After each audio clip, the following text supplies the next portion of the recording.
উঠি পেলাই একাপ বনালোঁ লাল চাহ আমাৰ এখেতৰ কাৰণে। তেখেত গৈ আছে দিল্লী, কৈছেগৈ তাতে ট্ৰেইনতে খাব বোলে, কিন্তু সুদামুখে পঠাব যিহেতু বেয়া লাগিলে, চাহকাপ বনাই মেলি খুৱাই পঠালোঁ। মই আৰু ছোৱালীয়ে খালোঁ অ'টছ, আৰু তাই টিফিনত দি পঠালোঁ চকলেট পেনকেক, তাই ফেভৰেট। তাৰপিছত ল'লোঁ এখন বুক পঢ়িবলৈ। বুকখন অলপ পুৰণা হয় আৰু আমাৰ এখেতৰ বুক শ্বেল্ফত ৰখা আছিলে। খুচৰি মেলি ওলালোঁ আৰু পঢ়া ষ্টাৰ্ট কৰিলোঁ। মই পঢ়ি আছোঁ the book no' mud no' lotus. বুকখন পঢ়ি থাকোঁতে এটা লাইন মোৰ বহুত ভাল লাগিল। ইয়াতে কৈছে, I am here for you. The most precious thing you can offer the person you love is your presence. It's not something you can buy in the supermarket. নহয় জানো? যেতিয়া আমাৰ বহুত দৰকাৰ হয় আপোন মানুহবিলাকৰ, আপোনজনৰ, আমি বিচাৰোঁ যে সেই মানুহজন যাতে আমাৰ ওচৰত থাকক, আমাৰ ওচৰ পাজৰে থাকক। তাকে বুকখন পঢ়ি আছোঁ, ভাল লাগিছে। হেপিনেছৰ ওপৰত, ছাফাৰিঙৰ ওপৰত, কেনেকৈ মানুহ হেপী থাকিব পাৰে, তাৰ ওপৰত বুকখন। It's really good.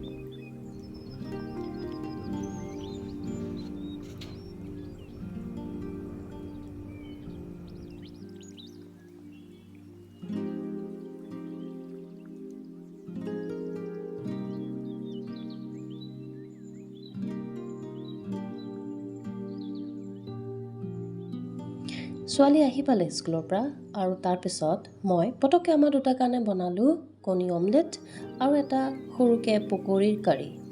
তাই মইহে এনেকৈ বনাই পেলাই আমি আজি লাঞ্চ কৰিলোঁ।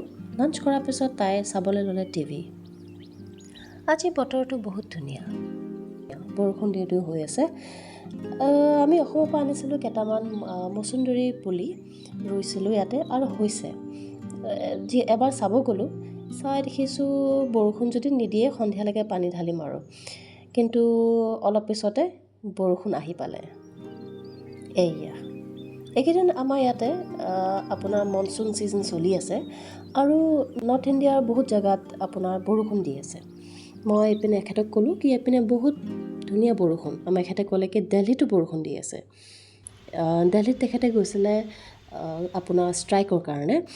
যিমান টিচিং ৰিলেটেড মানুহ আছিলে অল অভাৰ ইণ্ডিয়াৰ পৰা, এনেকুৱা সংস্থাৰ পৰা মানুহবিলাক গৈছিলে আৰু তাতে গৈ পেলাই এটা পাৰ্টিকুলাৰ জেগা আছে যন্তৰ মন্তৰত, য'ত গৈ পেলাই ষ্ট্ৰাইক কৰে। তাতে গৈ তেখেতসকলে ষ্ট্ৰাইক কৰিছিলে কিবা কিবি ইছ্যু লৈ পেলাই। নাও হি ইজ ৰিটাৰ্ণিং বেক, তেখেত ঘূৰি আহি আছে। আৰু যিহেতু আজি তেখেত নাই, আমাৰ ছোৱালীও তাই মানে বহুত মিছ কৰি আছে, কেতিয়া আহিব সুধি আছে বাৰে বাৰে। সেইকাৰণে কি কৰিলোঁ, আমি দুয়োটাই মিলি পেলাই কিবা নে কিবা কৰোঁ বোলো। মই এনেই কিবা এটা স্কেটছ কৰা ষ্টাৰ্ট কৰিলোঁ আৰু তাইও মোৰ কাষতে বহি পেলাই হোমৱৰ্ক কৰিলে। তাৰপিছত আমি সন্ধিয়া অলপমান চটলৈ ওলাই গ'লোঁ। চাটৰ ওপৰত ওলাই যাই দেখিছোঁ কি ধুনীয়া বতৰ। এতিয়া মানে বৰষুণটো নাই, বৰষুণটো গ'ল। আপুনি এই ৰ'দটো চাই পেলাই আপুনি কি ভাবিছে কেইটা বাজিছে? এতিয়া বাজিছে 6:30। ইয়াতে যিহেতু অকণ দেৰিকৈ আন্ধাৰ হয়, তো 6:30লৈকে ভালেখিনি পোহৰ হৈ থাকে। 7:30, 7:45 এনেকুৱাত অকণমান আন্ধাৰ হোৱা ষ্টাৰ্ট কৰে। তেখেত আহি পালে। তেখেত আহি পোৱাৰ পিছত মই বনাবলৈ ল'লোঁ ডিনাৰ। আপোনাৰ ৰঙালাও চয়াবিন আলু চব্জি, এইপিনে উতলি আছে দালি, ভাত হৈ গ'ল কুকাৰত, আৰু লাষ্টত বনাম কাবাব। এইটো আপোনাৰ হৈ গ'ল মটন কাবাব এণ্ড এইটো চিকেন কাবাব আছিলে, আৰু এইটো হৈ গ'ল আপোনাৰ মটন কাবাব। তাইক কাবাব নিদিওঁ, কাবাবটো মানে আপোনাৰ ৰেডিমেড হয় আৰু অলপমান জ্বলা জ্বলা হয় মানে, তাই খাব নোৱাৰে। কাবাবটো মানে আপোনাক সেকিলে হৈ গ'ল। নন ষ্টিক পেনত আপুনি অকণমান তেল আপুনি ঘি লগাই পেলাই অকণমান সেকি দিলে ধুনীয়া টেষ্ট আহে। ভাবিলোঁ আজি কেইদিনমানৰ পৰা আছিলে, ভাবিলোঁ আজি বনাই মেলি খাম আৰু ভাতৰ লগত।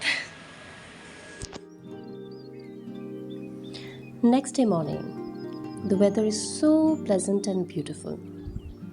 কোনে ক'ব এখন চিটি হয় বুলি? গছ গছনি দি আৱৰা। সঁচাকৈ ইয়াত থাকি মোৰ বহুত ভাল লাগিছে।